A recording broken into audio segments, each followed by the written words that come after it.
all new at 10, the Anderson County Coroner is raising a major red flag over a drug gaining a lot of popularity.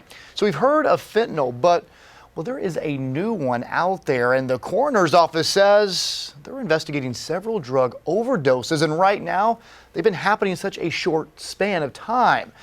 And we're speaking to one of the coroner's offices there to figure out what it is and why it's something that really is scaring them.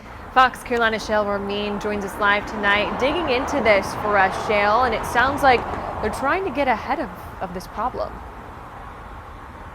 Yeah, they really are, Tori. You know, obviously every drug is very dangerous, but the coroner's office tells me that this drug in particular, carfentanil, it's on a completely different level. And EMS workers I spoke to here today say once they see someone go down from this drug, there's very little to no Narcan that can bring them back up. There's a killer along the streets of Anderson County. While small, it's extremely lethal. But carfentanil is nothing to play with. It takes a very little amount of this drug to kill you. The Anderson County coroner is sounding the alarm on a drug laced with tranquilizers used on large animals. What they normally do would use this was on elephants, to tranquilize elephants. Used on elephants to put them to sleep. You can only imagine what it does to the human body. I'll give you an example of all these drug screens we do. We've had 3 carfentanil positives in 7 years.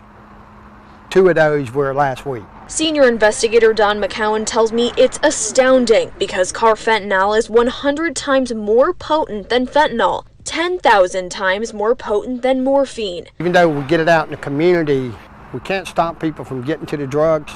But what we can tell you, though, is they're mixing this stuff that can cause instantaneous death. He says every death hits their office differently, but these are preventable ones. I don't think you can describe the heartbreak that even the investigators feel when we're talking to the family, because the families feel like, what did I miss? What did I not do? I don't think it's not that you didn't do anything. I think people just got to be responsible for some of their own actions.